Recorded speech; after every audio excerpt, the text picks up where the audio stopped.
தனுஜா. நான் வந்து யோகா மாஸ்டர். நான் வந்து 6 மாசமா யோகா சென்டர் நடத்திட்டு இருக்கேன். என்னோட யோகா பேர் வந்து கடை யோகம் அண்ட் நியூட்ரிஷன். நியூட்ரிஷன்னா உணவு முறை, இயற்கையான உணவு முறையை சாப்பிடுறது. ஏதாவது சாப்பிட்டீங்களா? என்ன சாப்பிட்டீங்க? Sir healthy food. தினமும் ஸ்கூலுக்கு என்னென்ன கொண்டு வருவீங்க? ஸ்நாக்ஸுக்கு என்ன கொண்டு வருவீங்க? அப்படியா? Very good, super. Biscuit, fruits, very good. அப்பாட்டிலாம் சாப்பிடக்கூடாது தம்பி, என்னைக்காவது ஒரு நாள் சாப்பிடலாம். என்னென்ன சாப்பிடணும் தெரியுமா? யாரும் சொல்லுங்க, யார் என்னென்ன சாப்பிடலாங்க. இது சாப்பிட்றதுக்கு முன்னாடி டீச்சர்ஸ் முதல்ல உங்கள்கிட்ட சொல்லிக்கிட்டேன், பிள்ளைங்க சாப்பிட்றதுக்கு முன்னாடி நீங்க வந்து ஹெல்த்தியான ஃபுட்டு நீங்க சாப்பிடுவீங்களா? எந்த டீச்சர்ஸா சொல்லுங்க. Very good. அந்த டீச்சர்ஸ் தான் ஸ்டூடெண்ட்ஸை சொல்ல முடியும். புரியுதா?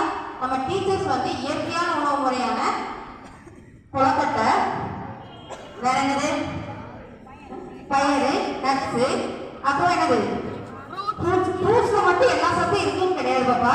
ஆனா வந்து தானிய வகைகள்ல வந்து அவ்வளோ சத்துக்கள் இருக்குது. கேரட் வந்து கண்ணுக்கு ரொம்ப ரொம்ப நல்லது. அதனால நான் வந்து யோகாங்கிறது வந்து யோகா என்னன்னு யாருக்காவது சொல்ல தெரியுமா? வந்து சொல்லலாமா? மேம்னாலும் வரலாம். யோகானா என்ன நினைக்கிறீங்க? அதெல்லாம் வாங்கப்பா.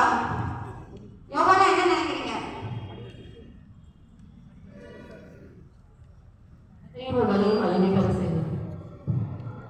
வெரி குட்பா. யோகாங்கிறது வந்து இது வெறுமனே எக்ஸசைஸ் மட்டும் கிடையாதுப்பா. மனசும் உடம்பும் சேர்ந்து செய்யறதுதான் யோகாசனம். அந்த மேம் சொல்றது கரெக்ட் தான். மனசும் உடம்பும் சேர்ந்து செயல்படுறதுதான் யோகாசனம். யோகாசனம்ங்கிறது வந்து உடம்புல பயிற்சி மட்டும் கிடையாது, மனசால செய்யக்கூடிய ஆசனம் தான் யோகாசனம். யோகாசனத்துல வந்து எனக்கு வந்து நிறைய பேர் என்னுடைய ஸ்டூடெண்ட்ஸ் வராங்க, ஆன்லைன் வராங்க, ஆஃப்லைனுக்கு வராங்க. ஆன்லைன்ல வரவங்க வந்து ஒவ்வொரு டிசீஸ்க்கு வராங்க. இப்போ வந்து நான் ஒரு இடத்துக்கு போறேன்னு வச்சுக்கோங்க. அப்போ போது வந்து கணுஜா உடம்பு பிடிக்கதா இருக்கேன், ஆனா எனக்கு வந்து வயிறு மட்டும் குறைய மாட்டேங்குது அப்படின்னு நிறைய பேர் சொல்றாங்க. சொல்லவே இல்லையா? லேடிஸை பொறுத்தவரை எல்லாருமே சொல்றாங்க வயிறு மட்டும் குறைய மாட்டேங்குது, அதுக்கு ஒரு யோகா மட்டும் சொல்லி கொடுங்க எனக்கு போதுங்கிறாங்க. அப்படி சொல்லித்தர முடியாது. ஒவ்வொருத்தவங்க உடம்பு ஒவ்வொரு கண்டிஷன்ல இருக்கும்.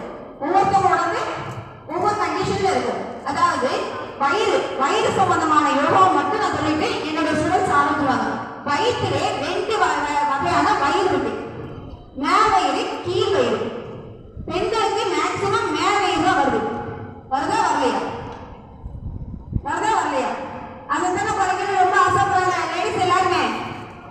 பிக்கப்ல ஸ்ட்ரக்சரா இருக்கணும்னு ஆசைப்படுறாங்கல்ல. அப்ப அதுக்கு நம்ம என்ன செய்யணும்? சொல்லுங்க பாப்போம். யோகாசனம் பண்ணணும், உணவு முறையை மாற்றணும். சார் சொன்ன மாதிரி தொகுப்பையும் படிக்கணும். அந்த இதையும் கொஞ்சம் அவாய்ட் பண்ணணும். பீஸா, பர்கர் சொன்னாங்கல்ல, அவாய்ட் பண்ண முடியாதுதான். 1 எடுத்துக்கலாம், 2 எடுத்துக்கலாம். அன்னைக்கு நல்லா வெட்டு வாங்கக்கூடாது. புரியுதா? பீஸா, பர்கர்லாம் ஒரு லிமிட் தான். சரியா? அடுத்து வந்து இப்போ ஸ்கூல்ல வந்து சாப்பாடு என்ன செய்யறாங்க? சாப்பாடு பிள்ளைங்க அம்மா யாரும் எப்படி வைக்கிறாங்க? சோறு நிறைய பிரிச்சிருக்காங்க.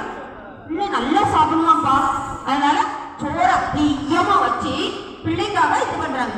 பிள்ளையோட வயிறை வந்து அமுக்கி என்ன ஆகுதுன்னா வயிறு தொப்புன்னு வெளியே மேலே ஏறுது.